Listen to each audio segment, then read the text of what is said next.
শুধুমাত্র ঘরে থাকা এক কাপ আটার সঙ্গে একটা ডিম মেশালে এত মজার একটা বেকারির তিল বিস্কিট তৈরি করা যায়, আজকের রেসিপি না দেখলে বিশ্বাস করতে পারবেন না।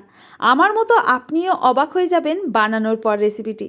নমস্কার বন্ধুরা, আমার নতুন একটা রেসিপি দেখার জন্য আবারও সবাইকে স্বাগত জানাই। আজকে তৈরি করে দেখাবো মাত্র 10 মিনিটে দুনিয়ার সব থেকে সহজ পদ্ধতিতে বেকারি বিস্কিট। আর এই বিস্কিটগুলো বাড়িতে তৈরি করে খাওয়ার মজাই আলাদা। আজকের রেসিপি আশা করছি আপনাদের কাছে ভীষণ ভালো লাগবে। ভালো লাগলে প্লিজ অনুরোধ রইল লাইক, শেয়ার আর কমেন্ট করে জানানোর জন্য রেসিপি কেমন লাগলো। তাহলে চলুন শুরু করা যাক আজকের রেসিপি। প্রথমেই বিস্কিটগুলো বেক করার জন্য আমি এরকম একটা ডেলি ইউজের স্টিলের প্লেট নিয়েছি। এটা প্রত্যেকের ঘরেই থাকে আর খুব সহজেই কিন্তু বিস্কিটগুলো এইভাবে আপনারাও তৈরি করতে পারবেন। তো দেখুন, আমি বিস্কিট বেক করার জন্য প্রথমে এই প্লেটটাকে রেডি করে নেব।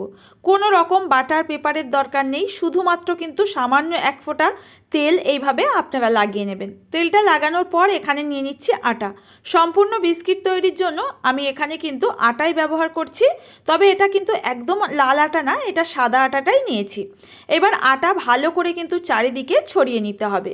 এখানে কিন্তু বাটার পেপারের কোনো প্রয়োজন নেই। এইভাবে বেক করার জন্য বিস্কিটগুলো এরকম একটা স্টিলের প্লেট রেডি করে রাখলাম। এটাকে সাইডে রেখে দিয়ে আমরা এখন বিস্কিটের জন্য একটা ডো রেডি করব। এই বিস্কিটগুলোর ডো একদম বানানো সহজ। দেখুন, প্রথমেই কিন্তু আমি একটা রুম টেম্পারেচারে থাকা ডিম নিয়েছি। ডিমটা যদি ফ্রিজে থাকে এটাকে কিন্তু একদম রুম টেম্পারেচারে করে নিতে হবে। এবার আমি এর মধ্যে দেখুন 3 টেবিল স্পুন মতো গুঁড়ো করে নেওয়া চিনি নিচ্ছি। এখানে মিষ্টিটা আপনারা আপনাদের টেস্ট মতো বাড়িয়ে কমিয়ে নিতে পারেন। আর ওই একই টেবিল চামচ মাপ করে নিয়ে নিলাম এখানে 1 টেবিল স্পুন রিফাইন্ড অয়েল। ব্যাস, এখানে এই 3টে উপকরণ একটুখানি সময় নিয়ে, মানে ওই 1 থেকে 1.5 মিনিট সময়ের জন্য একটু ভালো করে জাস্ট মিশিয়ে নেব। এখানে কিন্তু কোনো রকম ফোম তৈরি করতে হবে না। তো দেখুন, এইরকমভাবে কিন্তু আমি মিশিয়ে নিয়েছি আর দেখতে ঠিক বাটারের মতো হয়ে গেছে। এবার আমি এই পর্যায়ে স্বাদ মতো দিয়ে দিচ্ছি 1 চিমটি লবণ আর একটুখানি ভ্যানিলা এসেন্স। এখানে না এই ডিমটা ব্যবহার করার জন্য একটুখানি যে কোনো এসেন্স ব্যবহার করতে পারেন, এতে সুন্দর কিন্তু একটা ফ্লেভার আসবে, কোনো রকম ডিমের গন্ধ লাগবে না। তো এই দুটো দেওয়ার পর আবারও কিন্তু ভালো করে মিশিয়ে নিতে হবে। তারপর আমি এর মধ্যে অ্যাড করে দিলাম 1 কাপ এখানে আটা। এখানে আটার পরিবর্তে আপনারা ময়দা ব্যবহার করতে পারবেন, তবে আটা দিলে বিস্কিটগুলো ভীষণ হেলদি হয়। এবার আমি এর মধ্যে দিয়ে দিচ্ছি 1 টিস্পুন এখানে বেকিং পাউডার, যেটা আমরা কেকে সবসময় ব্যবহার করে থাকি, আর 1/2 টিস্পুন দিয়ে দিচ্ছি বেকিং সোডা। এই দুটো কিন্তু মাপ সহ কিন্তু আপনারা নিয়ে নেবেন। এখানে কিন্তু খুব বেশি দেওয়ার কোনো প্রয়োজন নেই। দিয়ে এবার কিন্তু আমি একটা ডো তৈরি করে নেব। এখানে বলে রাখি, এই ডোটার জন্য কিন্তু সমস্ত মাপটা কিন্তু ঠিকঠাক নিতে হবে। একটু মন দিয়ে আপনারা এই ডো যখন আমি তৈরি করছি প্রত্যেকটা উপকরণ অবশ্যই করে ভালো করে দেখে নেবেন। এখানে আমি 1 কাপ আটার জন্য কিন্তু একটা ডিম ব্যবহার করেছি, 3 টেবিল চামচ মতো চিনি, 1 টেবিল চামচ এখানে রিফাইন্ড অয়েল দিয়েছি। এখানে কিন্তু সেই মতো আপনারা যদি বিস্কিটগুলো বেশি পরিমাণে করতে চান 2 কাপ আটার সঙ্গে কিন্তু 2টো ডিম ব্যবহার করবেন, আর চিনি এখানে তেল কিন্তু একদম মাপ সহ নেবেন, তাহলে কিন্তু বিস্কিট একদম পারফেক্ট হবে। তো দেখুন, এখানে কিন্তু আমি কোনো রকম স্কিপ করছি না ভিডিওটা, একদম কিন্তু আস্তে আস্তে হাত দিয়ে এইবার এই ডোটাকে মেখে নিতে হবে। এখানে প্রত্যেকটা উপকরণ কিন্তু একদম সঠিক মাপে আছে। মন দিয়ে আপনারা কিন্তু এই রেসিপিটা যদি দেখে নেন, সত্যি বলছি আপনাদের বিস্কিট বানাতে কখনোই কিন্তু অসুবিধায় পড়তে হবে না। তো দেখুন, আমি হাত দিয়ে কিন্তু একটু টাইম নিয়ে ডোটাকে মেখে নিচ্ছি। এখানে এক্সট্রা করে কিন্তু জল বা তেল কিচ্ছু দিতে যাবেন না। এই সফট ডো কিন্তু আমার তৈরি হয়ে গেছে। এবার আমরা এটাকে না সাইডে আমি একটুখানি 1 থেকে 1.5 মিনিটের জন্য রেখে দিচ্ছি। আমি এই বিস্কিটগুলো যেহেতু তিল দিয়ে ওপরে কোটিং করব, তো তিলটাকে এখানে কিন্তু রেডি করে নিচ্ছি। আর তিলটা দেখিয়ে দিচ্ছি, দেখুন এখানে একদম যে সাদা তিলটা হয় রান্নাতে ব্যবহার করি, সেই তিলটাই নিয়েছি। এখানে তিলটা যদি হাতের কাছে না থাকে, এখানে আপনারা বাদাম কুচি দিয়েও কিন্তু এভাবে কোটিং করে নিতে পারবেন, তাতেও ভালো লাগবে। তিলগুলোকে সাইডে রেখে এখন বিস্কিটের ডো আমার রেডি হয়ে গেছে। এটাকে আমি বিস্কিট তৈরি করে নেব। তো এখানে আমি একটা ছোট্ট চামচ ব্যবহার করছি, যাতে প্রত্যেকটা বিস্কিট কিন্তু সমান মাপে তৈরি হয়, কোনো রকম ছোট বড় হবে না।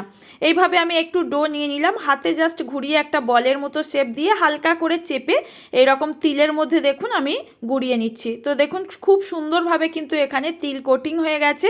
এবার আমি বিস্কিটের এখানে ডিজাইন দিয়ে নেব। আপনারা কিন্তু নর্মালি এইভাবেই রেখে দিতে পারেন বা যে কোনো ডিজাইন তৈরি করতে পারবেন।